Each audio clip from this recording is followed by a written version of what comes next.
அஸ்ஸலாமு அலைக்கும் வரஹ்மத்துல்லாஹி வபரகாத்துஹு. அன்பிற்கினிய சகோதரர்களே, பெரியோர்களே, குறிப்பாக பெரும்பான்மையான இந்து மக்களுக்கு இஸ்லாமியர்கள் மீது வெறுப்பும் கோபமும் ஏற்படக்கூடிய வகையில சில பேச்சுகளை, சில ஆலயங்களை பேசி விடுகிறார்கள். இப்படி பேசக்கூடிய அவங்களுடைய பேச்சு, அவங்க அறியாமையின் காரணமாக வெளிப்படக்கூடிய வார்த்தை ஒட்டுமொத்த இஸ்லாமிய சமூகத்தையும் பாதிக்கக்கூடிய ஒரு வார்த்தையாக மாறிவிடுகிறது. இது போன்ற விஷயம் தோய்ந்த கருத்துக்களை அறியாமையின் காரணமாக கூட நம்ம யாரும் பேசிவிடக் கூடாது என்பதற்கு சமீபத்தில் ஒரு ஆலிம் அவர்கள் பயான்ல ஒரு ஹதீஸை மேற்கோள் காட்டி ஒரு பயான் பேசிட்டு இருக்கிறாரு. அந்த பயான் தான் இப்போ ஒரு சர்ச்சைக்குரிய பேச்சாக மாறி இருக்கு. அதாவது என்ன விஷயம்னு கேட்டா, ஒரு ஆலிம் ஒரு பயான்ல ஒரு ஹதீஸை சுட்டி காட்டி பேசுகிறார். என்ன ஹதீஸ்ன்னு கேட்டா, அகமதுல இடம்பெறக்கூடிய ஒரு ஹதீஸ். அந்த ஹதீஸ ரசூலுல்லாஹி ஸல்லல்லாஹு சொன்னதாக இடம்பெறுகிறது.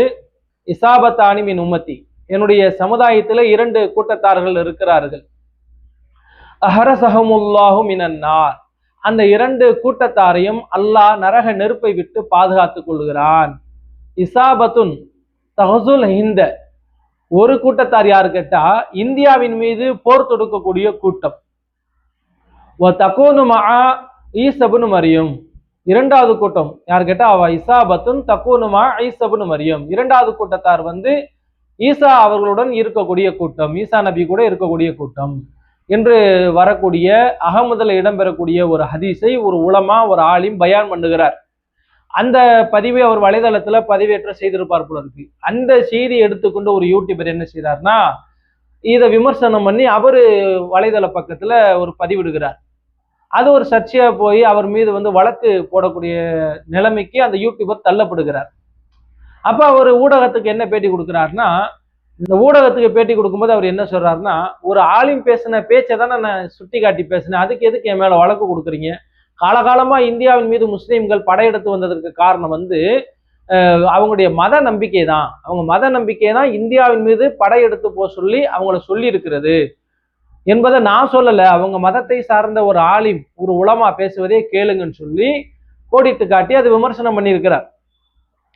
அப்ப ஒரு யூடியூபர் அந்த இடத்துல விமர்சனம் பண்ண அந்த விமர்சனம் என்பது அவரா கையில மடியில போட்டு விமர்சனம் பண்ணல.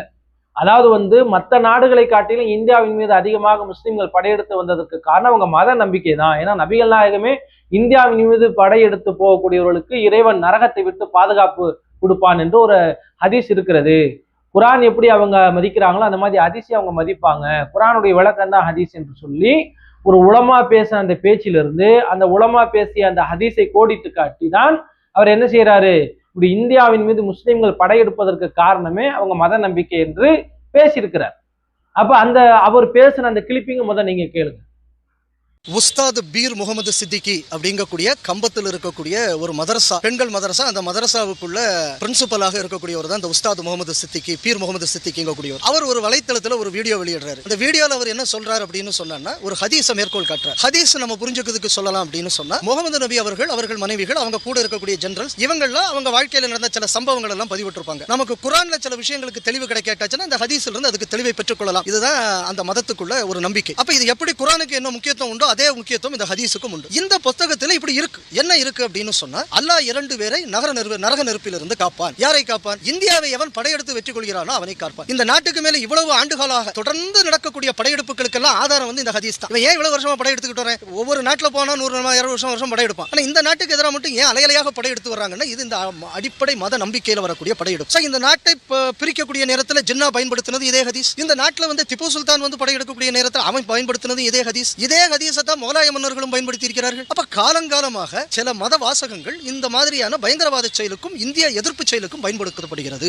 இந்த விஷயத்தை தான் நான் மேற்கோள் காட்டி சொன்னேன். இந்த பாருங்க, இந்த ஹதீஸை இவரும் மேற்கோள் காட்டுறாரு. ஏற்கனவே இந்த ஹதீஸ் இதுக்கு முன்னாடி இப்படி ஒரு வரலாறு இருக்கு. மறுபடியும் இதை நம்ம இந்த நாட்டில் வளர விட்டோம்னா நம்ம நாட்டோட பாதுகாப்பு என்ன ஆகும்? இந்த கேள்வியை நம்ம முன்வைக்கிறோம். இந்த கேள்வியை முன்வைத்தது தவறு. நீ இங்க ஹதீஸை எப்படி கோட் பண்ணலாம்? நான் ஹதீஸை கோட் பண்ணல. முஸ்தாத் பீர் முகமது கோட் பண்ண ஹதீஸை தான் நாம் திருப்பி மேற்கோள் காட்டுறோம். 2வது, அப்படியே நான் ஹதீஸை கோட் பண்ண என்ன தப்பு இருக்கிறது தானே நான் சொல்றேன். இல்லாத பிரச்சனையை வைத்தே சனாதனம் ஒழிக்க வேண்டும் நீங்க பேசுறீங்க. சனாதனம்னா என்னன்னு சொல்றாங்க, இன்னைக்கு ஒரு ரூபாயில அதுக்கு விளக்கம் சொல்ல எனக்கு. ஆனா இருக்கிறத சொன்னா தப்பு, இல்லாததை சொல்லியாச்சுன்னா ரைட் ராயெல்லாம் வந்து நீங்க துணை முதல்வராக கூட இந்த மாநிலத்தில் இருக்கலாம் அப்படின்னு சொன்னா இந்த நாட்டோட நிலைமை எப்படி இருந்து கொண்டிருக்கிறதுங்கிறத நம்ம பார்க்கணும். அது மட்டும் இல்லாம அவர் சொல்றாரு, நான் வந்து கிலாஃபத் ஆட்சியை வந்து மீண்டும் இங்க கொண்டு வரணும் அப்படிங்கிறார். இந்த கிலாஃபத் ஆட்சிங்க கூடியதை உலகத்தில் இருக்கக்கூடிய அரேபியர்கள் உட்பட முஸ்லிம்கள் உலக நாடுகள் எல்லாம் சேர்ந்து முதல் உலக யுத்தத்தோட முடிவுக்கு கொண்டு வந்தது. ஏன்னா உலகம் முழுவதும் இது மத பிரச்சனையை ஏற்படுத்துது அப்படின்னா என்ன அர்த்தம்னா அந்த ஒரு கிலாஃபத்துக்கு குடைக்கு கீழே அவங்க அந்த கிலாஃபத்து சட்டத்துக்கு கீழே வரணும் அப்படின்னு சொன்னா டாக்டர் அம்பேத்கர் எழுதின சட்டம் இந்த நாட்டில் இனிமே இருக்க முடியாது. இந்த கிலாஃபத் ஆட்சி வந்தா அப்ப இந்த நாட்டின் சட்டம் தூர எறியப்பட வேண்டும்னு சொல்றாங்க. அப்ப இப்படி எல்லாம் ஒருத்தம் பேசியிருக்கான்னு நம்ம வந்து மேற்கோள் காட்டினா நம்ம மேல கேஸ் போடுறாங்க அப்படின்னு சொன்னா இந்த நாடு, இந்த நாட்டின்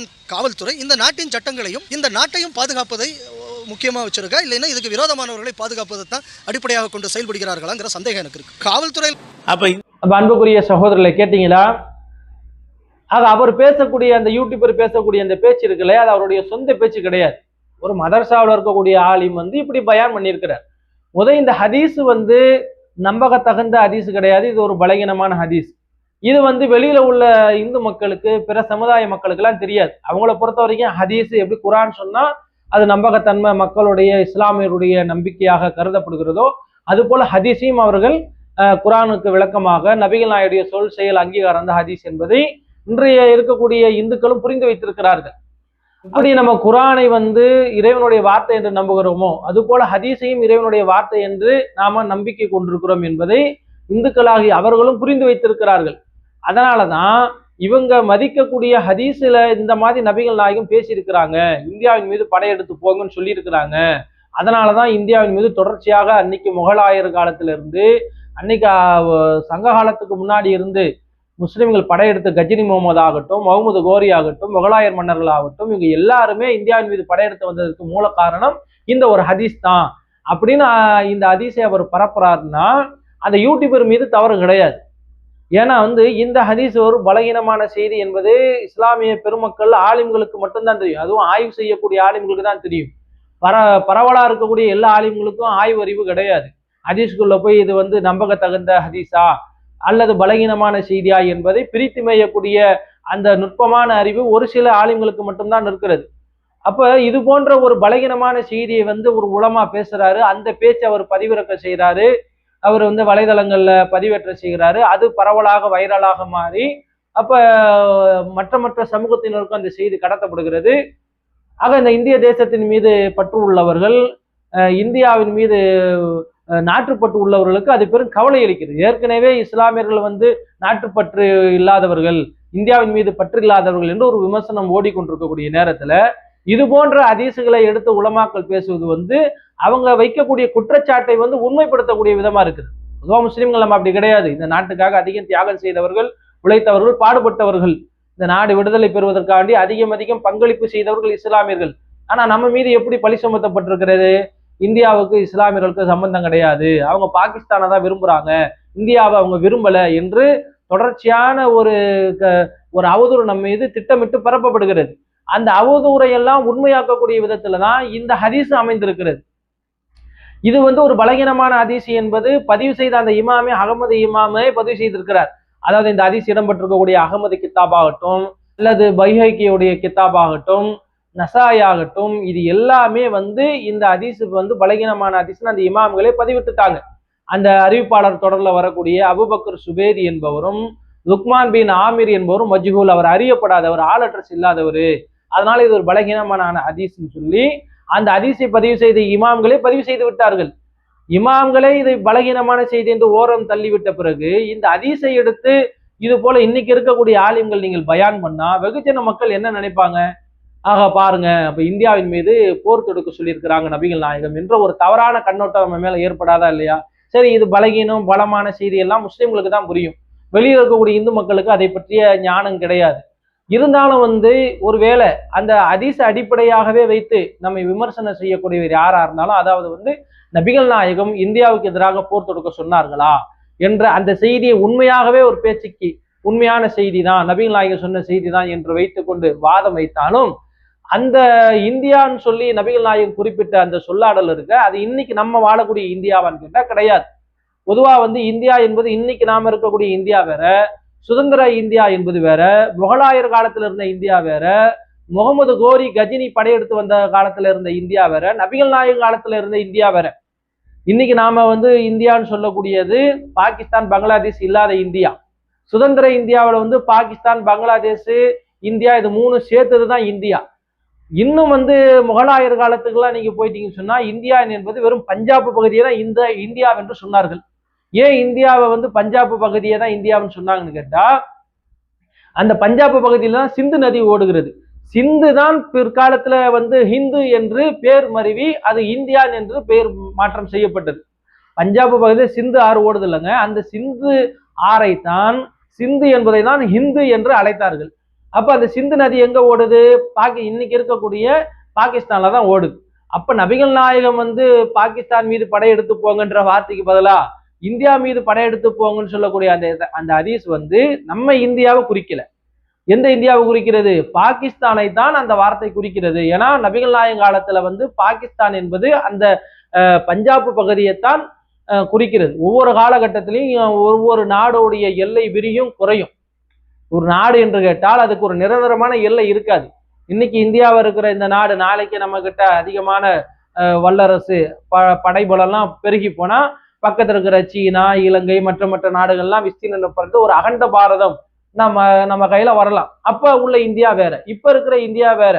அப்ப காலகட்டத்துக்கு ஏற்ற மாதிரி இந்தியாவுடைய அதாவது நாடுகளுடைய எல்லை வந்து மாறும், கூடும் குறையும். இதுதான் யதார்த்தமானது. ஒரு காலத்துல சோவியத் யூனியன் அப்படின்னு ரஷ்யாவை உள்ளடக்கிய பல நாடுகள் இருந்தது.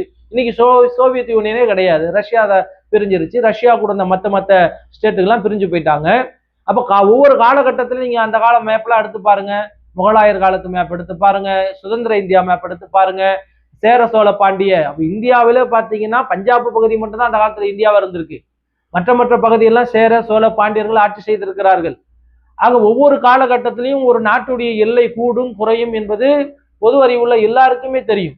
அப்ப நபிகள் நாயகத்துடைய காலத்துல வந்து இந்தியா என்ற எந்த நிலப்பரப்பை பார்த்தாங்கன்னா பஞ்சாப் பகுதி, அதாவது இன்றைய பாகிஸ்தான் பகுதி தான் அந்த காலத்துல இந்தியா என்று அழைக்கப்பட்டது. ஒரு பேச்சுக்கு இந்த ஹதீஸ் பலகீனமான ஹதீஸ் தான், அல்லது அது இல்ல நபிகள் நாயகம் சொன்ன ஹதீஸ் அடிப்படையில தான் முஸ்லிம்கள் போர் தொடுத்து வந்தார்கள், போர் தொடுக்க சொல்லியிருக்கிறார்கள் என்ற ஒரு வாதத்தை இந்த ஹதீஸை நம்பக்கூடியவர்கள் வைத்தார்கள் என்று கேட்டால், அவங்க நபிகள் நாயகம் சொன்ன அந்த இந்தியா என்பது நாம இப்ப இருக்கக்கூடிய இந்தியா கிடையாது, அது பாகிஸ்தானை தான் குறிக்கும் என்பதை நீங்க வந்து என்ன செய்யுங்க, அதை புரிந்து கொள்ளுங்க.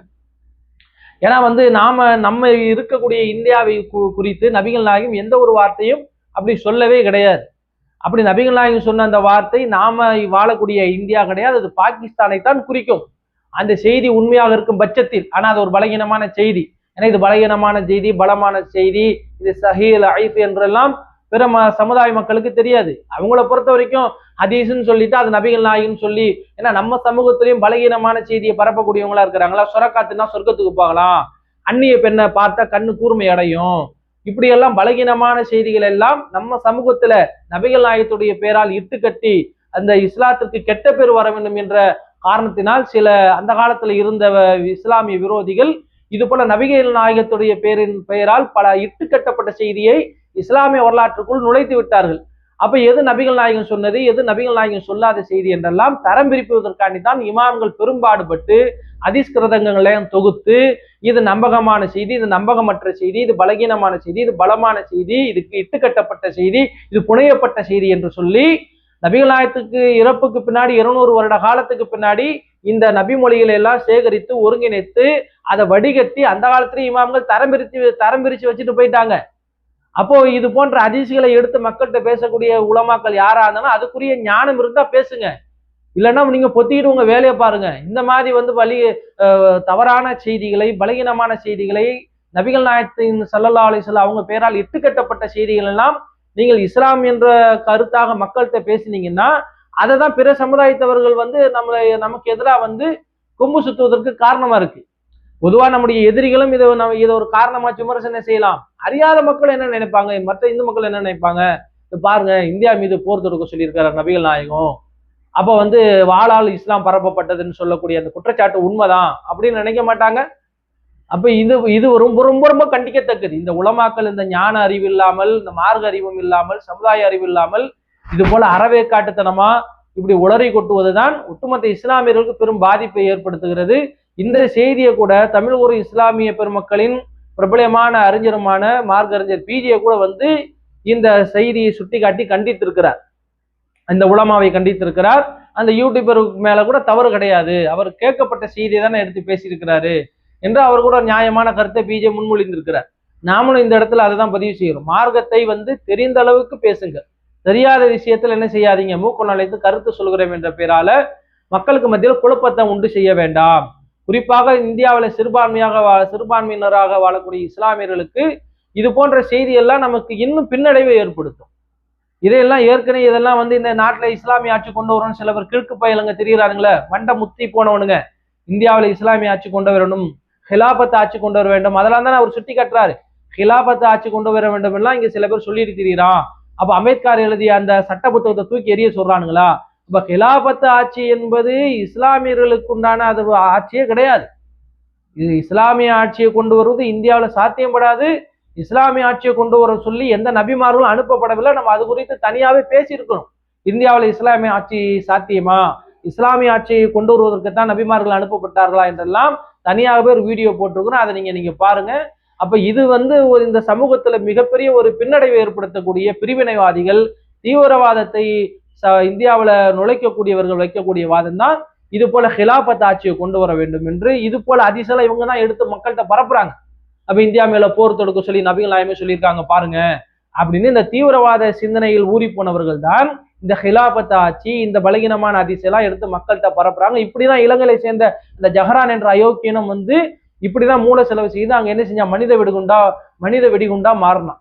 அப்ப அன்புக்குரிய சகோதரர்களே, இது நம்ம இஸ்லாமிய பெருமக்களும் பெரும் பாதிப்பு ஏற்படுத்தக்கூடிய செய்தி. இது தவறான செய்தி, பலகீனமான செய்தி. இது போன்ற செய்திகளை பேசுவதை விட்டு உலமாக்கள் தவிர்த்து கொள்ளுங்கள். அப்படியும் பேசினா இது பலகீனமான செய்தின்னு சொல்லியாச்சும் சொல்லியிருக்கணும், அதுவும் சொல்லல, உண்மை செய்தி மாதிரி பேசியிருக்கிறீங்க. அப்ப இதனாலதான் நம்ம சமூகத்தின் மீது மற்ற சமுதாயத்துக்கு ஒரு வெறுப்பு ஏற்படுது. இன்னும் வெகுஜன முஸ்லிம்களை, பாமர மக்களை இஸ்லாமியர்கள் என்றாலே இப்படிதான் ஒரு தீவிரவாத சிந்தனை கொண்டவர்கள், பயங்கரவாதிகள் என்று வெகுஜன மக்கள் நம்ப வைப்பதற்கு இந்த ஹதீஸ்லாம் அவங்களுக்கு மிகப்பெரிய ஒரு கருவியாக பயன்படுகிறது.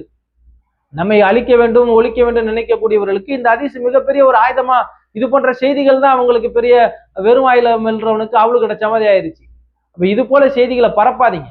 இந்தியாவின் நாட்டின் மீது ஒரு பற்றுடையவர்களாக முஸ்லிம்கள் இருக்கிறாங்க, அதை பறைசாற்றும் விதத்தில் உள்ள செய்திகள் எடுத்து பேசுங்க. அதை விட்டு இஸ்லாமியர்கள் மீது மேலும் சந்தேகத்தை கிளப்பி இஸ்லாமியர்களை ஒரு இரண்டாம் தர மூன்றாம் தர குடிமக்கள் ஆக்கக்கூடிய இது போல நச்சு கருத்துக்களை பரப்பி இந்த நாட்டில் வாழக்கூடிய முஸ்லிம்களுக்கு அவப்பெயரையும் கெட்ட பெயரையும் ஏற்படுத்தி விடாதீர்கள் என்பதை ஒரு நல்ல நோக்கத்துக்காக பதிவு செய்து கொள்கிறோம். இது போன்ற பலகீனமான நபி மொழிகளை பரப்பாமல் நல்ல நல்ல ஹதீசுகளை செய்திகளை பேசுங்கள் என்று ஒரு கருத்தாக, ஒரு வசியத்தாக செய்து கொண்டு என்னுடைய செய்தியை நான் நிறைவு செய்து கொள்கிறேன். எல்லா புகழும் ஏக இறைவன் ஒருவனுக்கு.